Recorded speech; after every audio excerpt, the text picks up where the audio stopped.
démonter la Bisso. Yango Totanga Awa président na Bisso Kabila. Utinda ngala que professeur Fumukimba.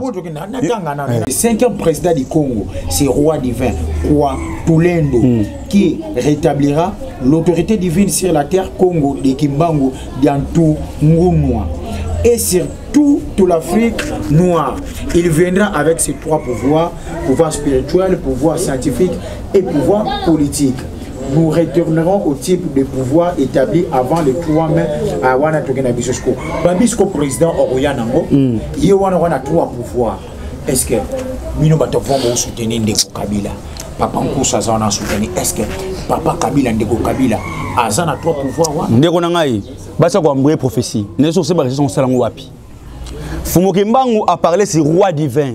Quoi tout l'ende va parler en 1921. À ça en 1944 était. Prophétie à Fumukimbangu en 1921, c'est-à-dire qu'on perd sa vie. Il y a spiritualité africaine, il y a religion, il y a Afrique. Parce que nous, dans la religion, nous avons perdu la religion. Nous Fumukimbangu a une religion, Afrique noire. Nous avons parlé sur quoi tout l'ende, nous avons instructeur, comme un livre sacré, nous avons parlé. Quoi tout l'ende, nous avons le 5e président. Mais nous avons le 4e président. Tout le monde Kabila, à la 4e président. Tout le monde 5e président. 5e président Moussoussou. Lorsqu'on a recherche nous au Sali, il faut le goyeba qu'on distingue Makamou. Qu'on s'agisse la professionnelle sur tout un balam encore pour Européens sur amourement. On a compris ce qu'on sait qu'est-ce qu'on a mis Nicho. Tout le monde 4e président. 4e président. Quoi tout le monde a été. Je sais ce que je dis. On comprend le Songandi. Papa Maïki à la place au Sali, on a combattu, on comprendre. Besoin d'un gars qu'on a compris ce qu'on 4e président. Ils sont obligés de faire un soutien. Là, je dis que vous soutenir. Mais il faut soutenir rien pour avoir 4e président au Fumukimbangu. Il faut amener le peuple africain. Yoka. Toujours tout en 1922 pour être en 1944. Ok. Balobi Awa. T'as la caméra ya Christian. Ndeko nangai Fumukimbangu asala ba professeur Belé. Ba bombe la bino histoire, yango bozomo la mamoudi le kilabino. Bosaka ba recherche pour comprendre. Le professeur en 1922. Babi, la prophétie de Fumukimbangu au prêtre catholique venu de Kisantu pour lui rendre visite à la prison Elisabethville le 17 août 1922. Prison Elisabethville est la prison à Katanga. Le lot est comme à Katanga. Ils ont Elisabethville Kala. Tant que tu as Papa Kimbangu leur dit, le Congo aura la première et la seconde indépendance car ce sont des promesses. Le roi des Belges sera emprisonné mais il sortira par la puissance de l'Éternel Dieu. La première indépendance sera aussi obtenue par la puissance de l'Éternel Dieu. Le noir chassera le blanc de sa terre. Il se produira beaucoup de miracles. Les blancs trembleront à la demande de cette première indépendance. Il y aura beaucoup d'obstacles, mais les élus vaincront et auront la puissance de l'Éternel Dieu. Car ce sont des promesses de l'Éternel. Un fils du Congo sera le premier. Sera le président de la première indépendance et il aura les symboles de l'esprit dans son cœur. Dieu les choisira pour être le commandant de la guerre car Satan prendra place dans le cœur des dirigeants. En effet, son gouvernement sera arraché par les étrangers. Il y aura aussi le venin de Mungizila. Son gouvernement sera constitué des étrangers, les venant au Congo. Ce président-là oubliera le peuple congolais. Ce président-là oubliera les peuples congolais. Professeur 1922. N'a pas indépendance, papa. Et ça programme de Fumukimbangu qui t'en bongo. Toi aussi ça on a. Pour un an Koko TV et Zalakata on est ce président-là oubliera les peuples congolais. Parce qu'on a 4e président au bino bato vont soutenir. Parce qu'il y aura un président au a pouvoir divin. Nanoyé. Voilà na yete pour tous les nuits. C'est comme mon souko zo bon c'est le président Kabila, il est 4e président. C'est quoi le biso to bungisa. Mbiza président Kabila. Mais après Kabila président Moussa Zatin, ils ont continué de remplacer. Ne professeur Zoloba. Nani susu. C'est quoi 4e président Oyo Fumukimbangu Alobela. Yit, qui ne Kabila. Qui a revivre dans la situation. Alobela qui boyi. Tout zela. Yoka, tu vas souffrir depuis kala. Il y a no. Oh, écoute, il y a souffrance. Parce que souffrance, on a rebattu le film au Congo, faut l'accès Mukanda pour faire la carte mboka no moko et l'équipe makasi. Et moi je vous informe que 5e président, il y a souffrance, il y a ce qu'on dit militaire, ce qu'on a besoin de la prophétie en Fumukimbangu au tapa côté. Il y a ngoyo 5e président azar roi. Ada présidente parce que ba voter été. Prendre un terme. Tokéine pour les Zoloba. Yoka. Ngam na la profession on a expliqué ngo. Pour ça 1921 ezali, il y a 1922 ezali. Ce que olinga to sala bien mission. Autre parler car si la prophétie de Fumuki Mbangu, wane on sala bien. Mais awa to sala mission politique, to lobela politique ya Congo. C'est promis. Je reprends. On a tout la question mo boya, on a tout na éclairci na ba la mission partout na www.botestv.com to taper na YouTube Botestv au monde a émission bolamuka ba indo bo comprendre. Tozo la muka poto lembi lokuta. Nina tout na ce 4e pouvoir wana Fumuki Mbangu après ça qui aloba qu'il y aura problème aux ala pour na peuple. Président ko mema akoluka ou mela olinga sala mamonio surtout. C'est ça non? Isa yango te Babi boy. 4e. Fumuki Mbangu lobi boy. Hein? 4e président. Fumuki Mbangu lobi boy. La séparation des étrangers, c'est-à-dire les venants, Mungizi la serait trop pénible. Les élus dans cette promesse vaincront avec la puissance de l'Éternel dit. Malgré la souffrance de cette séparation, c'est-à-dire la deuxième indépendance, sortira un dirigeant, un président pour diriger ses pouvoirs. Beaucoup ne l'écouteront pas, mais un petit groupe seulement l'écoutera et le suivra. Son débit sera très pénible et sera accompagné de menaces et d'emprisonnement. Mais par la puissance de l'Éternel Dieu et la force, il vaincra toujours. C'est lui qui formera le bon gouvernement et fera des miracles à la demande de la deuxième indépendance. Vous avez so deuxième indépendance, nango président 5e roi 5e Bouddha na lo. Yoka. Koto 4e wana na mutaye. Fumuki Mbangu lobi boye. Mboka na biso oyo eza embrouillé na étranger. Ba étranger ba botola indépendance na biso. Si la l'autre vivra na dépendance, to dépendaka na bango. Vous avez preuve année quand le président Kabila a signé un contrat avec la Chine pour retourner au Congo, ministre des Affaires étrangères belge à Tombokaki. Il a droit sous terre au Tomboka. Pour te trouver sur la bango, tu es déjà indépendant au Kabwana. Mais est-ce que Yoka Ndeko Kabila bana dia pour Ndeko il y a un ça tu comprendre makambo. Un indépendant nani? Indépendant ali muto ko sala makambo ndenge ya lingi. Ndenga lingi boko imposer été. Tant au président Kabila doit comprendre que non de hymne national nous sommes indépendants. Hymne national nzembolo kuma mboka. Il peut naïe tout ça indépendant. A signé accord na batunion so ya lingi. Comment ministre affaires étrangères belge il rosilika tant au président qui signé accord na batunion pour tonga mboka. Est-ce batongango batongati. Toké côté moi na Congo na est kuna est-ce que ba guerre bundamaka. Ezana ba zone minière o ba congolais ba koma raté. Na mboka na biso moko to koma kuna te. Ba koma kuna ba médecins sans frontières na batu ya Monisco. Est-ce que ba bloc aboni ko sala na France? Que biso ba congolais to passer ordre na France, na sta musu na Monaco, soit na Marseille et c'est comme ba bango ba koma raté quand biso to kinda. Ndeko eza nini? Eza faute nanu ya enseignement. Bato baza à la base ya souffrance ya Congo eza nanu ba pasteur, ba homme religieux. Parce que bango ba enseigner bazo pesa na l'église na bango zo balante na ba réalité obisto vivre. Bazo enseigner bato lukuta. Bazo enseigner bato faiblesse. Je ne comprends pas bien bato vous me boyana bosolo. Vous va moyena bosolo eza enseigner réalité. Vous va me enseigner bato que Nzambe aza omnipotent. Aza ensemble de plusieurs connaissances. Derrière il y a président Oyo. Président abomaka peuple aza te ndeko na ngata ngelo charte d'impérialisme. Hein? Ndeko bolimbisi. Yoka place toza. Charte d'impérialisme yango. Hein? Ba émission Oyo pena to sala mabeze belé. Charte d'impérialisme yango babi boy. Babi hein? La commission constitutionnelle ayant siégé dans une capitale du monde 18 juin au 3 juillet 1888 à propos de ce qui suit.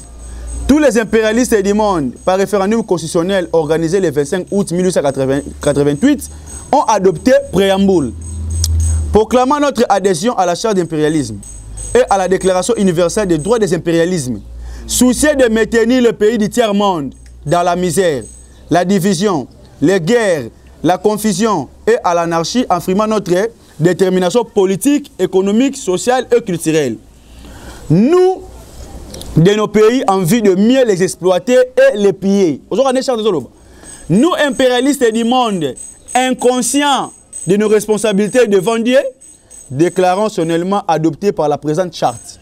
Section 1, disposition générale. Babi, article numéro 1er. Aucun pays du tiers-monde ne peut constituer son État souverain. toye na régime politique yokate esika oyo président Kabila zali Kabila obino esika ba monde esika ba musée Kabila yango esika ba Thomas Sankara article esika ba Kadhafi est un article bande ko fa ba yeba makambo zo le kana mbo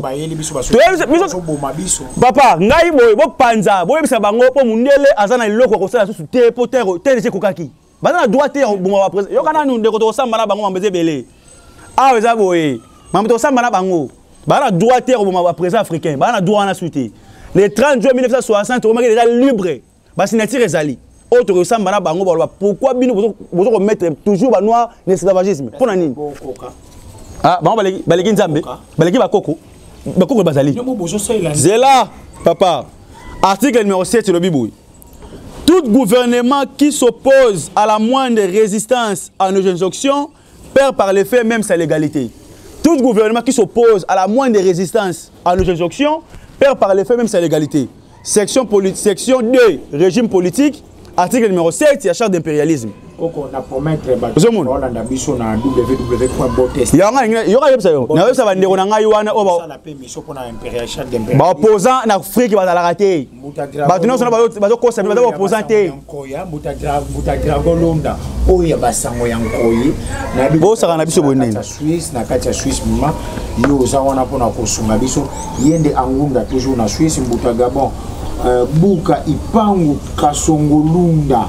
Président Yabayaka nyonso ya France donc déjà toujours ensemble na bino bo comprendre eza ba komba ba muta koko tout monde peut nous matia te ngeola ngai koko o comprendre que papa Nkusu tango azo vana aza chef ndeko kuna lukaka ye na ko ndeko na ngai est-ce que comprendre que lelo na tunyo mutuna na mo malgo répondre na retourna ngo lisusu koko matika na posa ibabo solo quatrième président de Kabila. Il y a que quatrième président. Skoyo malobani nyango Fumukimbango loba pour na quatrième président. Fumukimbango maloba Fumukimbango loba ki pour na quatrième président aloba ki boy. Tant quatrième président va diriger pouvoir au akozala elenge. Il y a autre monde qui président Kabila a contrari na présidence na âge 29 ans. En 2001. Alors elenge. Quatrième président lobi bongo. Pe n'importe qui a président elenge bilenge ba ko telema pour na robeta lisolo na ngai Kimbango. Kasi bilengo ba moni ngai te na musudi boy. Ngai na bota mana koli na tsela ko yeba Kimbangu te pe na yoka makamnete.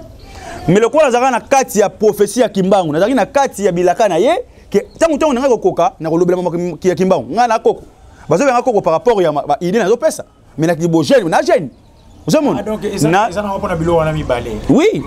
Ah ouais bon to comprendre. Donc 5e ndako ya. 5e président Kabila to zongo lokola bongo. Azali lokola Jean-Baptiste. O azali ko bongusela Jésus nzela. Est-ce que exemple to pesi yangwana. Na vie politique d'Afrique, il azali ko bongusela nzela azali président transitoire. Alors ça la transition ya politique Congo. Pour tant qu'on continue na roya, ba fanti ko sa souci. Le dernier président oyo ya biso tozala na ye CP ko kanga été et le moko ba ko simba été. Ezaye président Kabila tozala na ye président. Tant que je suis un spirituel, je suis un Fumukimbango ekoki. Newana, a pouvoir pour continuer de vendre. Mais la minute où il y a un président, on dit mango. Attends, on m'a dit que Papa Panzani, il y a un président pour Fumukimbango qui a place. Parce que constitution yoka. Maman Congo coquette, Maman Congo coquette Ngila. Constitution na bino. La Belgique a vivre peut-être la confusion. Il y a le baboué coco. Est-ce que Fumukimbango pena ko chapena mo? Oh, yuso lo ba ese Fumukimbango penza, Fumukimbango sali ba prophétie na yebongo. Yoka. Atchebo ke mutu ba voter pas peuple. Fumukimbango yoka. Amone na peuple. Yoka. La odissi a peuple. Zela. Boye ba makambuté. Congo depuis à la Congo, nanu ba sali élection té. Yoka. Président moko Zela, ndeko na ngai. Président moko to déjà mais ouais quand l'électeur yo suite. Aussi quand jouer comme identité ya mboka. Yoka. Toujours président Kasavubu. Toujours indépendance. Élection et salama bana ba voter. Et c'est pas peuple de voter président Kasavubu. Parce que élection ko loba faut élu par peuple. Peuple nation on a pouvoir. Président Kasavubu ba donner pouvoir président. Élection parlementaire et salama député va voter, le monde va gagner mais le monde va habiter. Tellement que loi il y a Belgique et allé prôner la loi, il y a français. Le roi règne, mais ce n'est pas celui qui dirige. Celui qui dirige, c'est le premier ministre. Primatime te dirige. Le monde va habiter, il va falloir diriger. Comment on est? Premier ministre, président Kasavubu, a eu présidence. Deuxième président, à côté d'un coup d'État, président Mobutu, nous avons voté a été, que le peuple, qui a l'élection, va voter président Mobutu, va voter a été. Yoka. Babote. Ah, Kassité, bongo. Tokende. Nous avons voté à Zate. À côté déjà président Ndengenae, pour un nid, nous avons bongo. Professeur Fumukimba, nous avons bongo. C'est le quatrième président. Donc, le troisième président, Moussa Kabila, nous avons voté à Moussa Kabila. Vous dites, coup d'État, à côté de président de la République, ah, président de la République.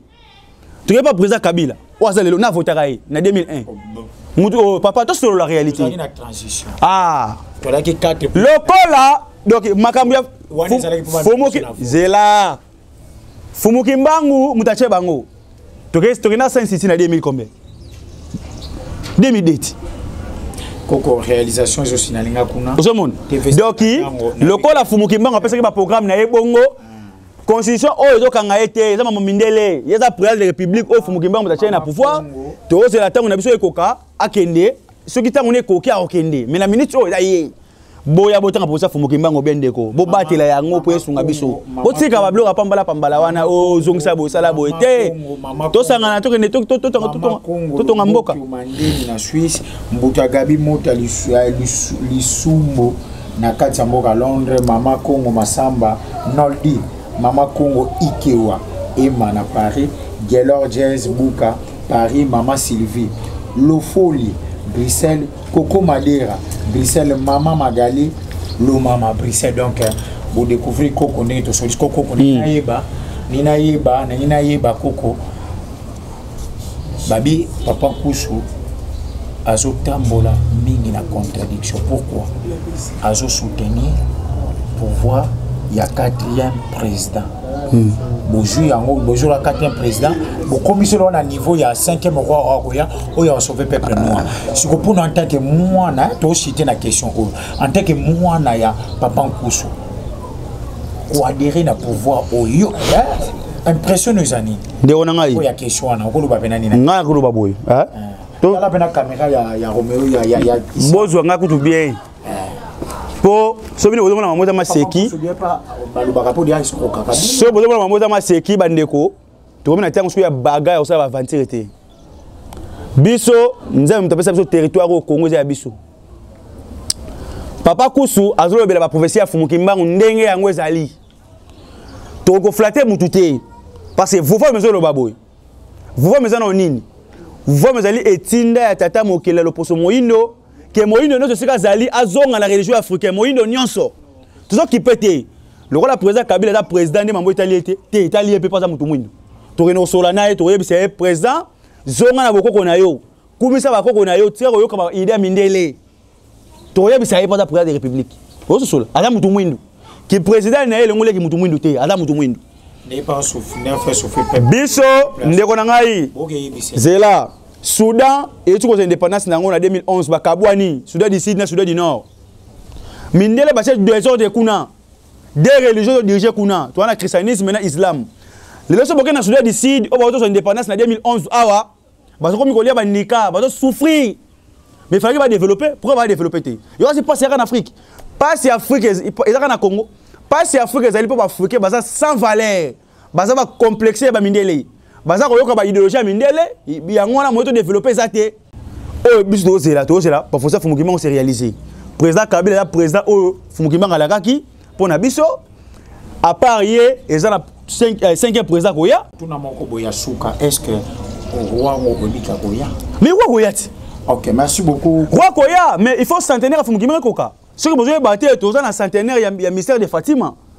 Ozomona Marie maman ya Yesu amelaka ba mindele misa to so boye bakango te bande onanga boye ba histoire wana na Portugal yo kate 3 mindele to besa bango histoire yango saki baboma Pape Jean Paul II Marie maman ya Yesu amelaka ba mindele misa tu na Fatima na Portugal ayebisa bango boye koko toza na yo to 3 mindele Lucie François na Yancet to sala be to lobelango a tout reprenant en tout cas j'ai amoni pene mission tika na tuna na question pour en genre titre est-ce que bata vous vont respecter prophétie en Fumukimbangu toujours respecter bien bien. Kangango ben maman Massamba. Toujours respecté professeur Fumukimbangu bien. Bébé Masombo Monsanto aye donc boye le mala mon rappel. Toujours respecté professeur Fumukimbangu bien. Il y a tant de nouveau le PCP Mbota maman Massamba na bébé Masombo Monsanto aye.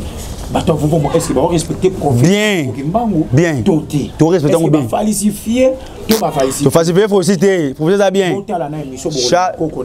Charte d'impérialisme et en gros doté l'impérialiste parce que son manzila ikala on a biso place azali pesa contact nayo oso la pena batone sonai batu balando plus 240 plus numéro nayo bana nyoso bilaka basa partout dans le monde parce que ngano wal temps elle périodiste à dire moment na sona bango nyonso donc tout le monde pena que le compteur et comme ya makasi pesa numéro no koko ba contacter yo boy ba ko la pena parce que biso to ba noir bande matono mingi bande ko ngai bolandi ngai ne mission na bino ngai ko mona ngai boyebi bolamuki ya bayindo émission ngo bolamuki ya bayindo ingeta na bolamuki ya bayindo to koloba to bombele rote to koloba bo solo po muto sana nzamba banga kaliwati biso sana nzambe to yebi nzambe bakoko na biso liwezo lo biso le rote liweza muninga na ngai o azala na ngai tango inso to banga ka ite na tango koloba vérité na yebi ke bele bakoya boko menacer bozo benga déjà ko ka pe ambo changer mateya bonne ko lobela boy okomi ko ndiko lobela nyonso po nzambe aza tout dans les tout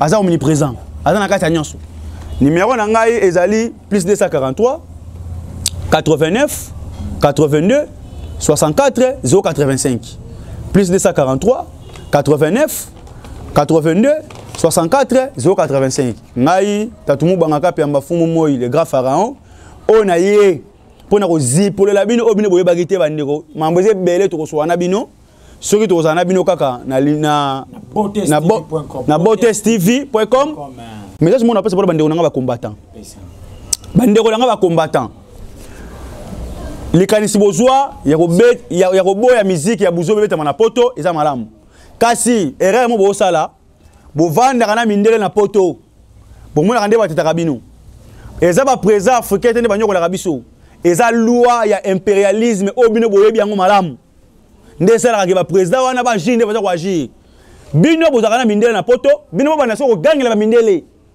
boyebi se bango que non le 30 juin 1960 auto signer indépendance il faut respecter yango Piamba bien koko mbanga ka pamba lobike ako utiliser trois pouvoirs banda ida na nyonso abanda ida na mibale kwa ko type ma politique pas promettre biso qui va parler aussi concernant ba homme politicien na biso parce que nous n'avons pas vraiment des politiciens on a que des politiciens ngape na lobiango donc tikanga na lobaka ke loko mo boye adage mo babi un peuple ignorant de son histoire c'est comme un arbre sans racines. Donc, ngai no wali tanto el periodiste à des moments où nazana ka pona ko informer bino et nako lo bateke ba popo wana ezaka pona ko kapiamba no ba popo na intéressé biso nyonso. Donc biso tozana pona ko bunda pote ba histoire. Mais question monsieur ezaka ka tite nango ezaka ka est-ce que bato vuvomo bimi libanda ya prophétie en Fumukimbangu to bazana kati. Je pense que beaucoup découvrir ko kapiamba po ba kotima ba politique. Donc ngai ce qui bosse pelai comme on a donc na aussi ça peut na pesa mbote na les big manager ado panzo mfuma Kongo mwana Fumukimbangu et na kepe ça peut mbote bongo na mama Élysée Diswe Mempilu na mama Denise Kumbo na koko na ngai Elliot Lumbu na mboka Philadelphia kuna na États-Unis na kepe pesa mbote bongo na docteur Kiapwai na Regina kuna na Canada et oncle Diagne Motema maman Ariette Lolia na bike bébé oracle pays wana zali donc ba vutu ka tout bana tout abilaka 5e roi akoya moi j'ai confiance à vous na bike et Simba pourquoi ko kapamba lobi akopalola donc ce que bo sepela mo na ngai bo pesa merci na Romeo Bis na Christian Pindi bango de bazali na sima caméra et na réalisation ya Denis Boueni ngana bino to kuta na deuxième numéro ya bolamuki ya bayindo